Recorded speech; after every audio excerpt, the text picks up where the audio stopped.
Hello friends, நம்ம favourite சீரியலில் அடுத்து என்ன சுவாரஸ்யமாக நடக்குதுன்னு பார்க்குறீங்க. இந்த சுடர் இருக்காளே, அவளை வந்து ஏதாச்சும் ஒரு விஷயத்த வந்து நம்ம காட்டி கொடுத்தே ஆகணும், அவளுடைய ஆட்டம் தாங்க முடியல அப்படின்னு சொல்லிட்டு நம்ம மனோகர் வந்து பயங்கரமான ஒரு த்ரில்லிங்கான ஒரு வேலையை பார்த்துட்ருக்காரு.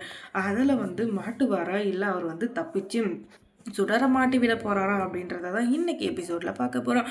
வாங்க வீடியோக்குள்ளே போகலாம். இப்போ என்ன நடக்குது அப்படின்னு சொல்லிட்டு பார்த்தீங்கன்னா, இந்த மனோகர் எடுத்துக்கிட்டு சுடர்கிட்ட பேச்சு கொடுக்க போகிறாரு. என்ன சுடர், நல்ல பெரிய இடத்துக்கு போயிட்டீங்க போல், சின்ன இடத்துல இருந்தீங்க, இந்த வீட்டுக்கு எதுக்காக வந்தீங்க, எப்படி வந்தீங்க அப்படின்றது தெரியாது, ஆனால் நீங்கள் வந்த வேலை முடிஞ்சிச்சா அப்படின்னு சொல்லிட்டு பார்த்தா அதுவும் கிடையாது. ஆனால் நீங்கள் போட்டிருக்க பிளானு பயங்கரமான பிளானு, அதை பற்றி எனக்கு நல்லாவே தெரியும்.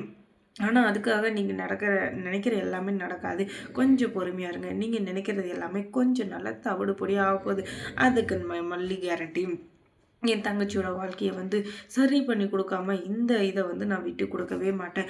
என் மச்சானோட வாழ்க்கையில் உனக்கு இடமே இல்லை. அதை வந்து உனக்கு தெளிவாக புரிய வச்சு உன்னை இந்த வீட்டை விட்டு துரத்தலை. அதுக்கப்புறம் என் பேர் மனோகர் இல்லை அப்படின்னு சொல்லிட்டு பயங்கரமாக சவால் விட்டுட்டு இருக்காரு. என்னடா இது, இவன் பைத்தியக்கார மாதிரி இருந்தால் கொஞ்சம் தெளிவாக பேசலாம். அதுவும் இல்லாமல் நம்மக்கிட்ட வந்து ஏதாச்சும் ஒரு இடக்க உடக்கான பேச்சு பேசிக்கிட்டே இருக்கான். நம்மளும் எத்தனை நாளைக்கு அமைதியாக இருக்காது. இந்த மல்லிக்கும் சரி இந்த மனோகருக்கும் சரி குழு விட்டு போச்சு. இவங்க ரெண்டு பேருக்கும் சரியான ஷாக் கொடுக்கலன்னு வச்சுக்கோங்க. இவங்க வந்து நம்மளை வீட்டை விட்டு துரத்திடுவாங்க அப்படின்னு சொல்லிட்டு இவங்களை என்ன பண்ணலாம் அப்படின்னு சொல்லிட்டு யோசிச்சுட்டு இருக்காங்க. அப்போ தான் ஒரு பெரிய வருது. வீட்டில் இருக்க எல்லாரும் ஷாப்பிங் போகலாம் அப்படின்னு சொல்லிட்டு கிளம்புறாங்க. எதுக்காக அப்படின்னு சொல்லிட்டு பார்த்தீங்கன்னா, இவங்க ரெண்டு பேருக்கும் கல்யாணம் நடக்குதா.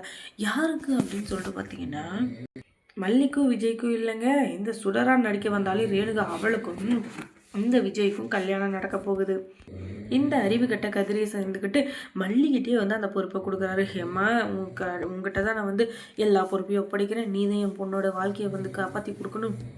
என் பொண்ணோட வாழ்க்கையை உன் கையில் தான் இருக்குது. எப்படியாச்சும் என் பொண்ணுக்கு வந்து ஒரு நல்ல வழியை காட்டுமா அப்படின்னு சொல்லிட்டு சொல்ல, ஐயோ என்னப்பா நீங்கள் போய் என்கிட்ட பெரிய பெரிய வார்த்தையெல்லாம் பேசிகிட்டு இருக்கீங்க. உண்மை அப்படின்ற ஒன்று உண்மையாக இருந்துச்சுன்னா கண்டிப்பாக நல்லதே நடக்கும். இல்லாட்டி எல்லாமே தப்பு தப்பாக தான் நடக்கும். நீங்கள் எதுக்கும் கவலைப்படாதீங்க. நீங்கள் நினைக்கிறது நடக்குமோ நடக்காதோ அது தெரியாது, ஆனால் நடக்கிற எல்லாமே நமக்கு நல்லதாக தான் நடக்கும். நீங்கள் எதுக்கும் கவலையே படாதீங்க அப்படின்னு சொல்லிட்டு இருக்கேன். என்னடா இது, மல்லி பேசுகிறதுல ஏதோ ஒரு குதர்க்கம் தெரியுது. ஒருவேளை நம்ம பொண்ணுக்கும் மாப்பிள்ளைக்கும் நடக்க போகிற கல்யாணத்தை வந்து இவங்க ஏதாச்சும் ஒன்று பண்ணி தடுக்க போகிறாங்களா அப்படின்னு சொல்லிட்டு ஒரு குழப்பமும் வருது. ஆனால் இப்போதைக்கு நம்ம எதையும் கேட்க தேவையில்ல. அதுக்கப்புறம் தெரியாமல் என்னத்துக்கு பிரச்சனையெல்லாம் வருது. அதனால் கொஞ்சம் பொறுமையாக இருப்போம். அதுக்கப்புறம் நடக்கிறத பார்த்துப்போம் அப்படின்னு சொல்லிட்டு இந்த இந்த கதிரேசை வந்து அமைதியாகிறாரு.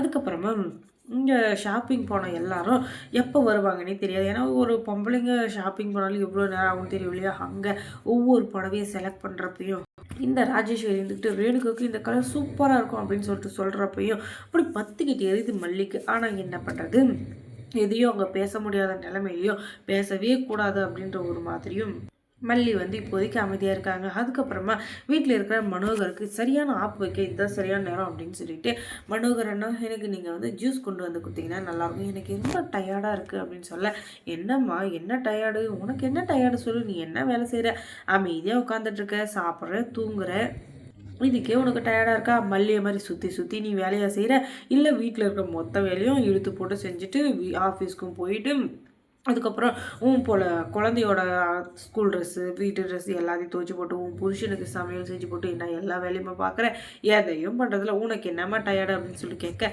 நானும் ரொம்ப நல்லா பார்த்துட்ருக்கேன், உனக்கு ஏன் வாய் ஓவராக போகுது, நான் வந்து பொறுமையாக இருக்கேன், நீ வந்து எப்போ பார்த்தாலும் அந்த மல்லி கூட சேர்த்துக்கிட்டு என்னை சுடன்னு சொல்கிறதும் என்னை ஏதாச்சும் அசிங்கப்படுத்துறதும் என்ன, இதெல்லாம் கொஞ்சம் கூட எனக்கு பிடிக்கல அப்படின்னு சொல்ல, உனக்கு பிடிச்சா என்ன பிடிக்கல என்ன அதை பற்றி எனக்கு கவலை இல்லை, ஆனால் நீ சுடர் தான் அப்படின்றத மட்டும் நிரூபிக்காமல் விடவே மாட்டோம் அப்படின்னு சொல்லிட்டு சொல்ல, நீ உயிரோடு இருந்தால் தானே என்ன மாட்டி விடுவேன், நீ மாட்டி விடுற வரைக்கும் நான் உன்னை உயிரோடு விடவும் போகிறதில்ல, அது தெரிஞ்சும் நீ வந்து எங்கிட்ட தனியாக மாட்டிக்கிட்ட பார்த்தியா, இதுக்காக தான் எனக்கு கூரை எடுக்க போகிறாங்க அப்படின்றது தெரிஞ்சும் நான் வந்து பொறுமையாக இருந்தேன். நான் என்ன முட்டாளாம், இத்தனை நாளாக நான் பொறுமையாக இருந்தேன்னா அதுக்கு காரணம் வேறு.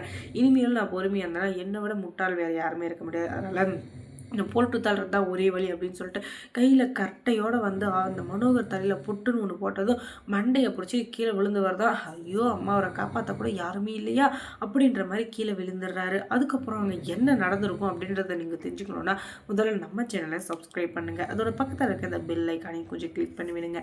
தொடர்ந்து இந்த சேனலுக்கு சப்போர்ட் கொடுங்க. தேங்க்ஸ் ஃபார் வாட்சிங்.